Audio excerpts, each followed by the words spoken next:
Kali ini saya sedang berada di Sekenem namanya atau Beruga. Yang dimana Sekenem ini adalah tempat penyelesaian masalah dalam transisi suku Sasak. Artinya hukum yang ada di kerajaan-kerajaan dahulu sudah diterapkan, sehingga setiap orang yang melakukan kesalahan pasti diselesaikan dengan secara kekeluargaan.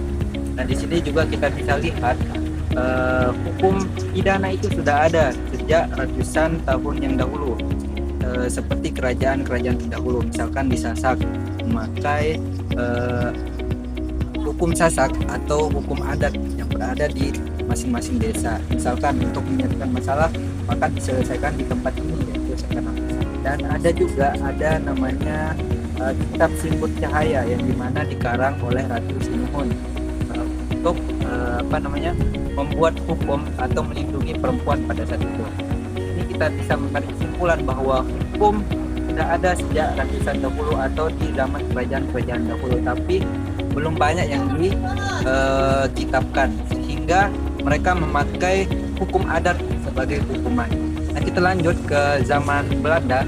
Nah, zaman Belanda itu menggunakan kitab yang bernama WPS atau Wetboek van Strafrecht, di mana WPS ini dikodifikasikan atau dipengaruhi oleh negara Spanyol untuk membuat pidana. Karena pada saat itu WPS ini atau Belanda pernah dijajah oleh Spanyol pada saat itu.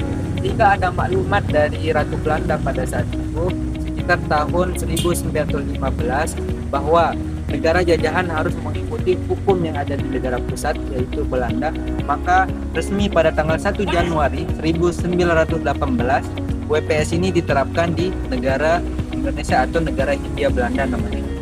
Sehingga juga pada zaman Jepang tetap memakai WPS, tidak ada perubahan. Sehingga pasca merdeka diubahlah namanya WPS ini menjadi KUHP atau Kitab Undang Hukum Pidana. Namun dirasa bahwa KUHP ini tidak cocok dengan nilai atau adat istiadat yang berlaku di Indonesia, maka disesuaikanlah atau mulai disusun pada tahun 1999 sampai 2023 kemarin untuk disesuaikan dengan adat istiadat yang berada di Indonesia. Misalkan dalam KUHP yang mengatakan bahwa perzinahan itu dilakukan orang yang dikatakan berzina itu dilakukan oleh orang yang sudah bersuami istri, sedangkan orang yang melakukan perzinahan di luar ikatan nikah maka tidak dikatakan sebagai perzinahan. Maka itu telah menyalahi norma yang ada di negara kita. Sehingga pada tahun 2003 kemarin diuji cobalah KUHP baru ini, sehingga insya Allah akan diterapkan pada tahun 2020 nanti. Oke, mungkin hanya itu dari saya.